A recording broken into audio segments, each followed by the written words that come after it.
कहानी की शुरुआत एक परिवार के कुछ मेमोरीज को दिखाते हुए होती है, जिस परिवार में 3 बच्चे होते हैं, जैक, लूकस और टेसा, जो अपने मम्मी पापा के साथ रहते हैं। आम दिन की तरह उनकी माँ आकर उन्हें ब्रेकफास्ट खाने के लिए उठाती है और बच्चे उसके बाद खेलने लगते हैं और खेलते समय टेसा अपने भाई से कहती है कि उसे एक बुरा सपना आया था। इससे पहले वो कुछ बोल पाती उसकी माँ कहती है कि हम 20 मिनट में निकलेंगे, इसलिए वो चले जाते हैं तैयार होने के लिए। लेकिन निकलने से पहले टेसा बेसमेंट में जाती है बेसबॉल के चीजों को लाने के लिए जो उसके भाई ने बोला था। लेकिन तभी वहां पर एक आवाज को वो सुनती है, लेकिन वो ध्यान नहीं देती। अचानक वहां पर एक रहस्यमयी चीज उसे डरा देती है जो मास्क पहने हुए था। वो लड़की बहुत डर गई थी, लेकिन पता चलता है कि ये तो बस उसका भाई जैक था जो उसे डरा रहा था। उस दिन वो परिवार जाते हैं कैंपिंग के लिए और वहाँ सभी मजे कर रहे थे। मम्मी पापा खाने की तैयारी करते हैं जबकि तीनों बच्चे झील के किनारे खेल रहे थे। जैक वीडियो बना रहा था। अचानक लूकस बॉल को झील में फेंक देता है और गुस्से में वो अपनी बहन से कहता है जाकर लाने के लिए। खाने से पहले जैक जंगल में किसी को देखता है और वो अपने पापा से इस बारे में बताता है। उसके पापा जंगल में उस आदमी से जाकर चेक करते हैं और वापस आकर कहते हैं कि वो आदमी बस खो गया था। कुछ समय के बाद लूकस नोटिस करता है कि उसकी बहन टेसा मिसिंग है। वो सभी उसे आवाज देते हैं, लेकिन टेसा की तरफ से कोई जवाब नहीं आ रहा था, इसलिए उसके पापा चले जाते हैं ढूंढने के लिए। दूसरी तरफ टेसा झील के पास जाती है बॉल उठाने के लिए जो लूकस ने फेंक दिया था, लेकिन तभी वहां पर एक औरत आती और कहती है इस जगह से चले जाने के लिए। टेसा उस औरत पर ध्यान नहीं देती और बॉल लेने के लिए चली जाती है। तभी वहां पर एक रहस्यमय क्रिएचर झील के बीचों बीच नजर आता है और वो टेसा को पकड़ लेता है। उसके पापा अपनी बेटी की आवाज को सुन पा रहे थे, लेकिन जैसे ही वो झील के किनारे पहुंचते हैं वो बहुत रोने लगते हैं क्योंकि उन्हें समझ आ गया था कि उसकी बेटी मर चुकी है। अब कहानी आती है प्रेजेंट टाइम में और लूकस अपने बिखरे हुए कमरे में होता है। उसे अपने बहन की बहुत याद आ रही थी। इस बीच जैक एक पुराने सिनेमा के लिए काम कर रहा था जिसके लिए उसे बायर्स मिल चुके हैं। घर पर लूकस बेसमेंट में जाता है लॉन्ड्री चेक करने के लिए, लेकिन तभी वहां पर उसकी बहन की आवाज उसे सुनाई देती है और वहां उसे वही क्रिएचर नजर आता है जिसके वजह से टेसा गायब हो गई थी। जैक खाना लेकर घर आता है और वो अपने भाई को ढूंढ रहा था। लूकस अभी भी बेसमेंट में था और वो अपने दरवाजे से चिपके हुए चिपचिपे चीज को चाटने लगता है। जैक अपने भाई को ढूंढता है और देखता है कि उसका भाई दीवार से लीक हो रही चीजों को चाट रहा था। अगले दिन जैक स्कूल जाता है और अपनी गर्लफ्रेंड लिज को कॉन्ग्रेचुलेट करता है क्योंकि वो अब वाइस प्रिंसिपल बन गई है और वो उसे एक इवेंट में इनवाइट करता है जो उसके घर में होने वाला है। दूसरी तरफ लूकस जब जागता है तो वो अपनी बहन के कमरे में अपनी माँ को देखता है जो कहती है कि वो इस कमरे में जोई को रहने देगी जो कि लूकस की बेटी है जब तक कि टेसा वापस नहीं आ जाती। इस बीच जैक पार्किंग लॉट में इंतजार कर रहा था लूकस की बीवी और अपनी भांजी जोई को पिक करने के लिए। थोड़ी देर बातचीत करने के बाद जैक और जोई घर आते हैं और अपनी मरी हुई बहन का 8वां बर्थडे सेलिब्रेट करते हैं। घर में सभी सेलिब्रेशन में खुश होते हैं, लेकिन लूकस और जैक थोड़े से परेशान थे क्योंकि उन्हें ये बर्थडे का कोई मतलब समझ नहीं आ रहा था क्योंकि उनकी बहन तो अब इस दुनिया में है ही नहीं। लूकस गुस्सा हो जाता है और उसकी माँ बहुत परेशान हो जाती है। लूकस केक को फेंक देता है और पूरा पार्टी का माहौल खराब हो जाता है। झगड़ा करने के बाद लूकस वापस अपने कमरे में चला जाता है। तभी वहाँ पर उसकी बेटी जोई आती है और उसे खाने के लिए केक देती है ताकि उसका गुस्सा ठंडा हो जाए। लूकस बाथरूम में जाता है, अपना दवाई लेता है। इस बीच उनकी माँ बाहर बैठी हुई थी और वो इस बात से परेशान थी पार्टी में जो भी हुआ उसे लेकर। वो केक खाती है लेकिन वो मुंह से सब कुछ निकाल देती है। जैक बाहर आता है और उसकी माँ को देखकर उसे ऐसा लगता है कि टेसा के साथ जो कुछ भी हुआ उसकी माँ उससे उबर नहीं पाई है। जैक अपनी माँ को समझाने की कोशिश करता है लेकिन वो किसी की बात सुनने को तैयार ही नहीं है। इस बीच लूकस बाथरूम में था और वो खुद के हाथ में घाव से खून निकालने लगता है। तभी वो अपने पीछे किसी के परछाई को देखता है और वो पर्दे को हटाकर देखता है कि वहाँ पर तो वो खुद है, बाट टब में लेटा हुआ खून में लथपथ। और वो लूकस उसे कहने लगता है कि तुम्हारी बहन के साथ जो हुआ वो तुम्हारी वजह से हुआ। फिर वो बेसमेंट में जाता है और खुद को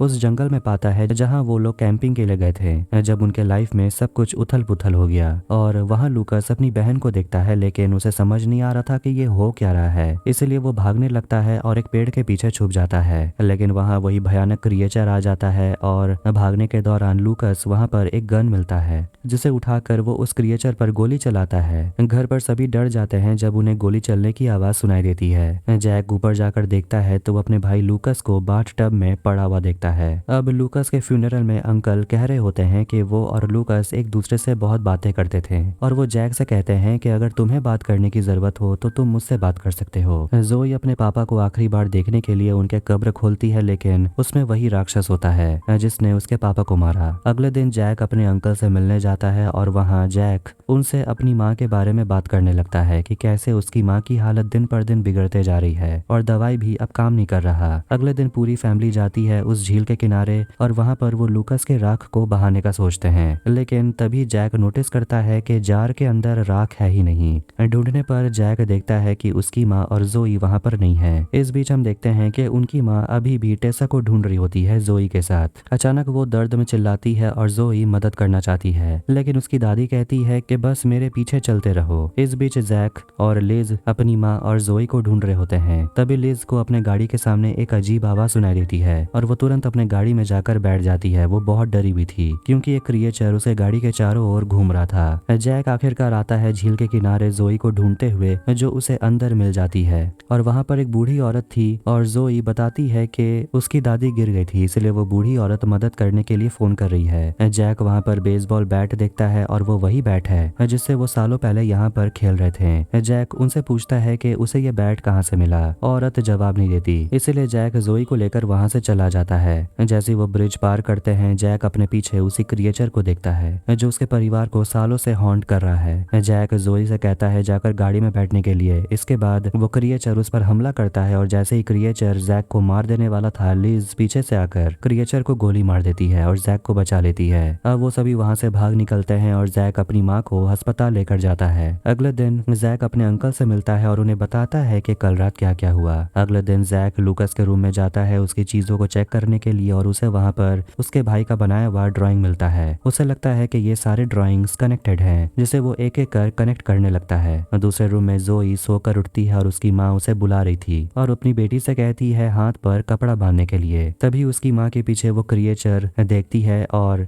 जैक ड्राइंग को कनेक्ट करता है और उसे वो क्रिएचर दिखाई देता है। क्रिएचर को देखकर जोई डर के मारे चिल्लाती है और जैक ऊपर भागता है और जोई कहने लगती है कि वो जंगल वाला क्रिएचर उसकी माँ को लेकर चला गया। वहाँ पर एक खुला खिड़की भी था। जैक को एहसास होता है कि जोई झूठ नहीं कह रही क्योंकि जमीन पर एक सिरिंज पड़ा होता है, लेकिन दुर्भाग्य से जैक समय पर जोई की माँ को बचा नहीं पाता और वो मर जाती है। बाद में जैक स्कूल जाता है लिज से मिलने के लिए और वहाँ उसे बताता है कि लूकस के टॉक्सिकोलॉजी रिपोर्ट में देखा गया है कि उसके शरीर में ड्रग्स नहीं था। लिज को लगता है कि लूकस की मौत के पीछे शायद और कोई कारण है, कुछ है जिसके वजह से लूकस ने खुद की जान ली। ये सुनकर जैक ड्राइंग निकालता है और उसे बताता है कि यही वो क्रिएचर है जो उनके परिवार को हॉन्ट करता है। इस क्रिएचर का नाम है निक्स। रात में जैक बेसमेंट में जाता है चेक करने के लिए और उसे वहाँ दरवाजे को नोटिस करता है जिसे चिपचिपा चीज निकल रहा था। फिर वो कोने में जाता है जहाँ उसे लगता है कि यहाँ कुछ दफन हो सकता है। जोई देखती है कि उसके अंकल बेसमेंट में काम कर रहे थे, इसलिए वो नीचे जाती है, पूछती है कि आप क्या कर रहे हो, जिस पर जैक कहता है कि वो खुद को प्रूव करना चाहता है कि इसके नीचे कुछ नहीं है। वो फ्लोर को तोड़ता है और उसे नीचे एक मेटल बॉक्स मिलता है जिसमें उसके बचपन के कुछ चीजें होती हैं, जैसे कि वीडियो टेप।